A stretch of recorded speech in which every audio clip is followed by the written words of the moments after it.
ॐ ज्ञानतिमिरान्धस्य ज्ञानञ्जनशलाकया चक्षुर्मिलितं येन तस्मै श्रीगुरुवे नमः। श्रीचैतन्यमनोभीष्टं स्थापितं येन भूतले स्वयं रूपः कदा मह्यं ददाति स्वपदान्तिकं। वन्देऽहं श्रीगुरौ श्रीयुतापदकमलं श्रीगुरुन् वैष्णवांश्च श्रीरूपं साग्रजातं सहगणरघुनाथान्वितं तं सजीवं साद्वैतं सावधूतं परिजनसहितं कृष्णचैतन्यदेवं श्रीराधाकृष्णपादान् सहगणललिता श्रीविशाखान्वितांश्च। हे कृष्ण करुणा सिंधु दीनबंधु जगत्पते गोपेश गोपिका कांत राधा कांत नमस्तुते। तप्त कांचन गौरांगी राधे वृंदावनेश्वरी वृषभानुसुते देवी प्रणमामि हरिप्रिये। वाञ्छाकल्पतरुभ्यश्च कृपा सिंधुभ्यैव च पतितानां पावनेभ्यो वैष्णवेभ्यो नमो नमः। जय श्री कृष्ण चैतन्य प्रभु नित्यानंद श्री अद्वैत गदाधर शिवासादि गौर भक्तवृंद। हरे कृष्णा कृष्ण कृष्ण हरे हरे हरे राम राम राम हरे हरे। नमो विष्णुपादाय कृष्णप्रेष्ठाय भूतले श्रीमते भक्ति वेदांत स्वामिन्निति नामिने। नमस्ते सारस्वते देवे गौरवाणी प्रचारिणे निर्विशेष शून्यवादी पाश्चात्य देशतारिणे। हरे कृष्णा। भगवद्गीता अध्याय 2 श्लोक संख्या 59। विषया विनिर्वतन्ते निराहारस्य देहिना रसवर्जं रसोऽपि अस्य परं दृष्ट्वा निवर्तते। देहधारी जीव इंद्रिय भोग से भले ही निवृत्त हो जाए पर उसमें इंद्रिय भोगों की इच्छा बनी रहती है, लेकिन उत्तम रस के अनुभव होने से ऐसे कार्यों को बंद करने पर वह भक्ति में स्थिर हो जाता है। तो भक्ति में कौन कौन व्यक्ति स्थिर है, स्थिर होने के क्या लक्षण हैं, कैसे हुआ जा सकता है, ये प्रश्न अर्जुन का था और भगवान ने बहुत कुछ बताया। जो विचलित नहीं होता, शुभ और लाभ में एक सा बना रहता है और अपनी इंद्रियों को कूर्म यानी कि कछुए की तरह अंदर खींच लेता है मन के साथ में। इंद्रियों को एक्सपोज नहीं होने देता क्योंकि बहुत बड़ा खतरा है आउटसाइड।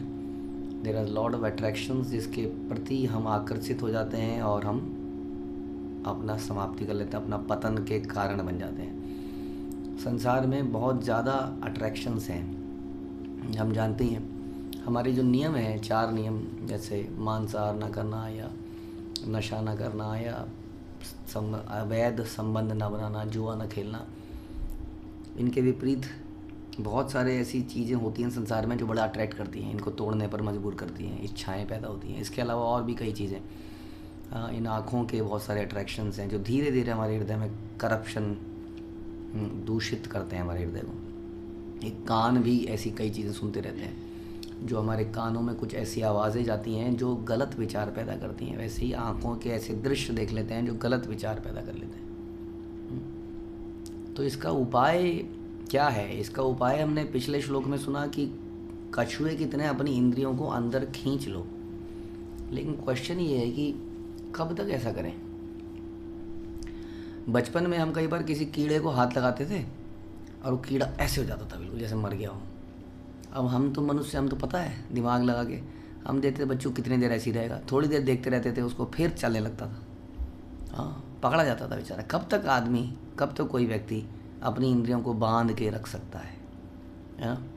इसलिए हम अक्सर कहते हैं कि बुरा मत देखो और बुरा मत बोलो। तो कब तक आदमी ना बोले, इसका मतलब मुंह पे हाथ नहीं रख सकते। बुरा ना बोलो का सोल्यूशन ये नहीं है कि हम मुंह पे हाथ रख दें, ना ही बुरा ना देखो का ये सोल्यूशन है कि हम आँखों पे हाथ रख दें, ना ही बुरा ना सुनो का ये सोल्यूशन है कि हम कानों पे हाथ रख दें, क्योंकि ये हम ज़्यादा देर तक नहीं कर पाएंगे। इसी तरह से कुर्म जो है, कछुआ भी ज़्यादा देर तक इंद्रियों को नहीं अंदर रख पाएगा, उसको इंद्रियां निकालनी ही पड़ेंगी। तो ऐसे में क्या करें? क्योंकि जैसे ही हम इंद्रियों को बाहर निकालते हैं, वो बाहर के जो हमें हमारा वेट कर रही है, माया हमारा वेट कर रही है हमें अट्रैक्ट करने को, दूषित करने को, तो तुरंत दूषित कर देती है। इसका सोल्यूशन भगवान यहाँ पर बता रहे हैं कि यदि आपको वास्तव टेम्परेरी सोल्यूशन क्या है? टेम्परेरी सोल्यूशन ये है कि इंद्रियों को खींचो तो सही, कम से कम कुछ तो करना ही पड़ेगा ना, ऐसे थोड़ी चलेगा। हाँ, पहली बारी में तो खींचना ही पड़ेगा, पहले तो रोकना ही पड़ेगा। जिसको कहते हैं टॉलरेंस तो डेवलप करनी पड़ेगी। उसके बाद में हायर वैल्यूज़ आएंगी, then forgiveness and humility and all those things. उसी तरह से इंद्रियों को पहले तो रोकना पड़ेगा। अब क्या करना है उसके बाद, आप बता रहे हैं कि अगर आपको लॉन्ग टर्म सोल्यूशन चाहिए कि इंद्रियां एकदम शुद्ध रहें और वो जाए ना गलत तरफ को निकले ही ना, उसके लिए हमें क्या करना पड़ेगा, उसके लिए इंद्रियों को एक हायर टेस्ट देना पड़ेगा। हायर टेस्ट आने के बाद ये बड़ा नॉर्मल सा है, लोअर टेस्ट ख़त्म हो जाता है। जैसे कि हम एक ज़माने में अपने वीडियो गेम खेला करते थे, आप सब लोग जानते होंगे। और छोटे छोटे से वीडियो गेम, जंप कर दी, वो मारियो खेला होगा आप लोगों ने, मारियो, वो जंप कर रहा है, टुड़ुंग टुड़ुंग टुड़ुंग, वो खा रहा है, वो कुछ सिक्के खा रहा है।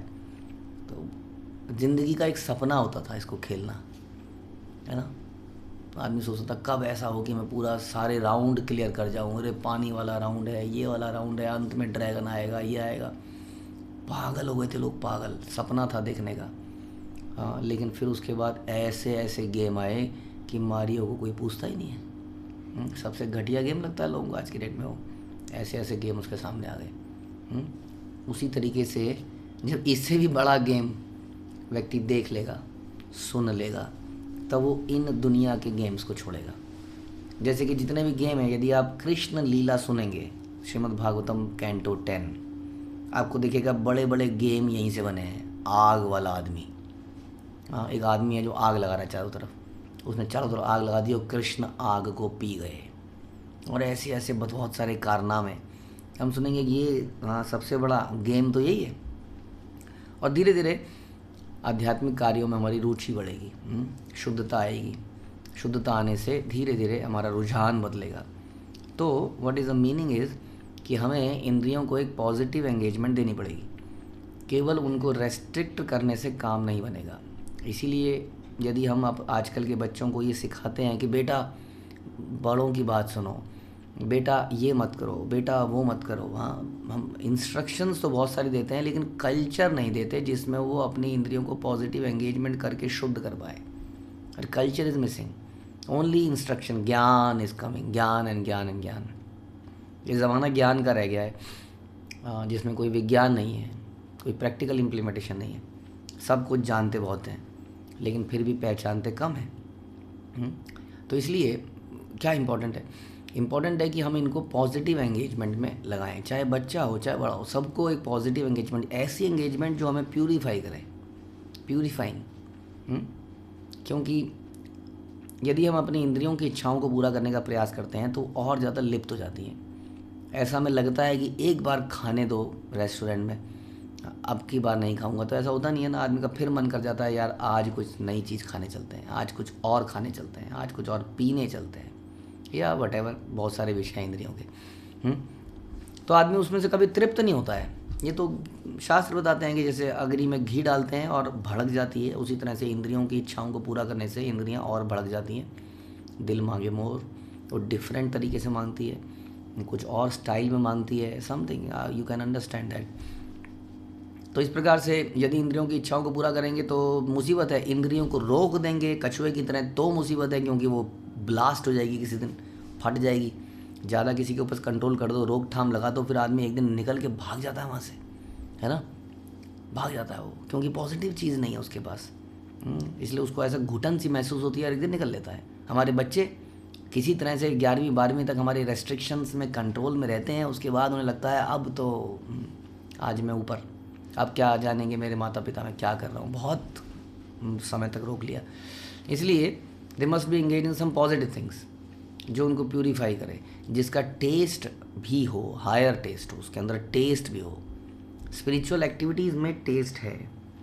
अगर ऐसा नहीं होता, हाँ, अगर ऐसा नहीं होता तो क्वेश्चन है कि इतने सारे लोग इतने लंबे समय तक इसको कैसे फॉलो करते।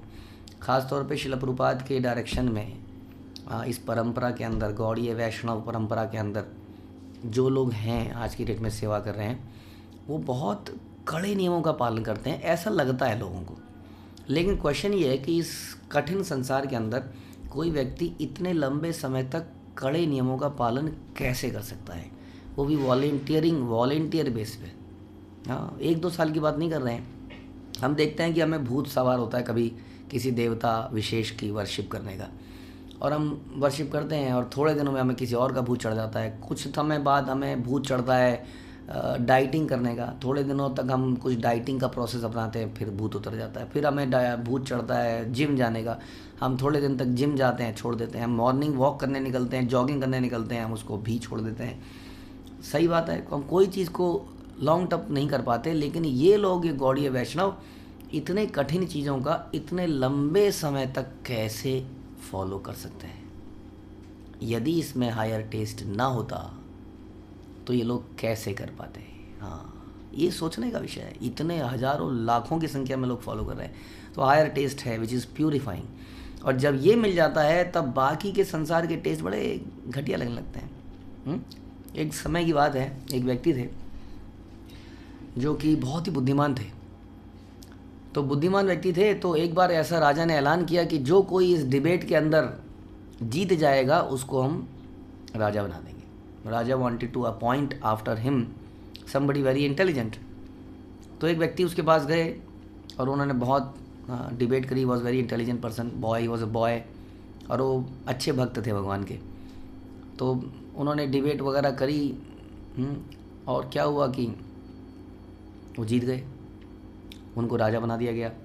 लेकिन जब राजा बना दिया गया तो राजकाट में उनका कोई गाइड नहीं रहा, डायरेक्शन नहीं देने वाला रहा, तो राजा बन गए। इतनी जिम्मेदारियां, इतनी चीज़ें उनके सर पे आ गई कि उन्होंने भक्तिमय कार्य छूट गए। और जब छूट गए तो इंद्रिय तृप्ति में लिप्त हो गए। विवाह हुआ, ये सब कुछ हुआ, जो भी हुआ, राजा बन गए थे, ऐशो आराम की ज़िंदगी थी। अब जो उसके ओरिजिनल थे, उसके रिश्तेदार, माता पिता, गुरुदेव, उनको चिंता हुई कि आदमी तो गया हाथ से। Long many years have passed, so they decided a plan. उनमें से एक ने प्रॉमिस किया कि I will bring him back, मैं उनको वापस लेके आऊँगा। क्योंकि उन्होंने एक बार उस टेस्ट को लिया हुआ है, उस टेस्ट को याद दिलाना पड़ेगा किसी को। हाँ, और अब उन्होंने ये टेस्ट भी ले लिया राजा बनने का। इससे बड़ा टेस्ट तो क्या लेंगे हम लोग, राजा बन के जो टेस्ट किसी को आए। तो उसने क्या किया, उसने तरह तरह के पालक की सब्जी बनानी शुरू करी और बड़े प्रेम से उसको भोग लगा के राजा के सर्वेंट्स को दे के आने लगा कि ये राजा के लिए है, बड़े प्रेम से भेजा है, आप इसको राजा को खिला देना। तो राजा ने खाया और राजा बड़ा एक्साइटेड, बहुत अच्छा लगा। अगले दिन बहुत अच्छे तरह का एक और पालक आया, हरी सब्जी बहुत बढ़िया बढ़िया, भगवान को अर्पित थी वो सारी, बहुत खा के बड़ा आनंद हुआ। अचानक से इसने वो सप्लाई करना बंद कर दिया, ये आना बंद हो गया। अब कोई जानता नहीं था कहाँ से रोज़ एक आदमी आता। राजा ने पूछा भैया कहाँ है? उन्होंने कहा जी कहाँ है तो पता नहीं, वो आदमी लाता था एक, हम तो जानते नहीं है, ये तो वही बनाता था, वो तो आ नहीं रहा, उसको पता ही नहीं, वो तो रोज़ समय पर पहुंच जाता था, पता नहीं क्यों नहीं आया है, बीमार होगा, बड़े दिन तक वो आया नहीं। बड़ा व्याकुल थे राजा। हाँ, एक दिन वो आ गया। अब लोगों ने सीधा उसको राजा के, पहले तू राजा से मिल चल के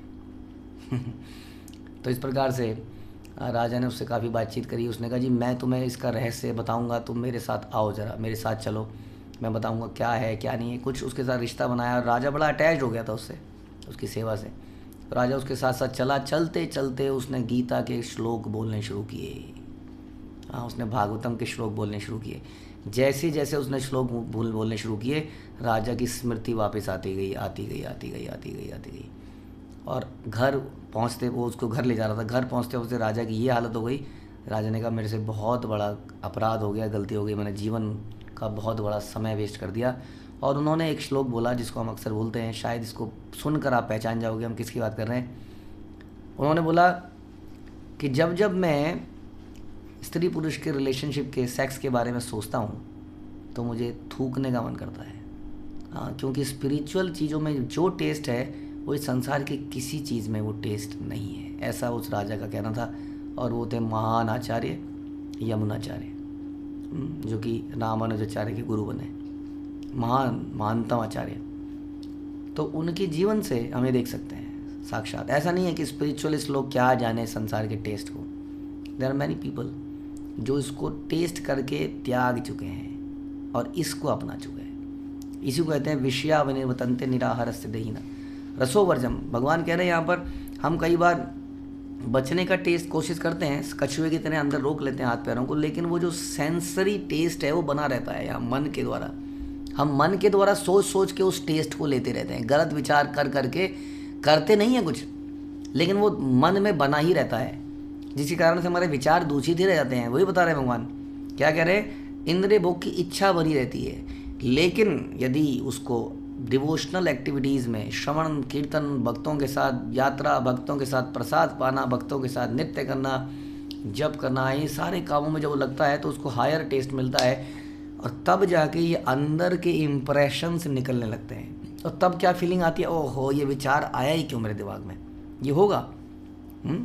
विचार फिर भी आएंगे, क्योंकि एकदम से तो साफ नहीं होगा ना, विचार फिर भी बीच बीच में आएंगे तो बड़ा दुख होगा, ये विचार ही क्यों आया, क्योंकि उसको इतना पवित्र, इतना रसमय वो टेस्ट मिल रहा है भगवान की भक्ति का, तब उसको लगेगा। तो दिस इज़ द सीक्रेट कि कैसे इतने सारे लोग इतने लंबे समय तक तपस्या कर रहे हैं और बने हुए हैं इस भक्ति के रास्ते पर, बिकॉज उनको वो हायर टेस्ट मिल रहा है जिसकी भगवान बात कर रहे हैं। और वो हायर टेस्ट क्या है, भगवान की प्रेममयी भक्ति, जिसका मतलब है श्रवणम कीर्तनम विष्णु स्मरणम। हाँ, भगवान के नामों का जप, उनकी कथाओं का श्रवण करना। हरे कृष्णा। श्रील प्रभुपाद की जय, भगवद गीता की जय।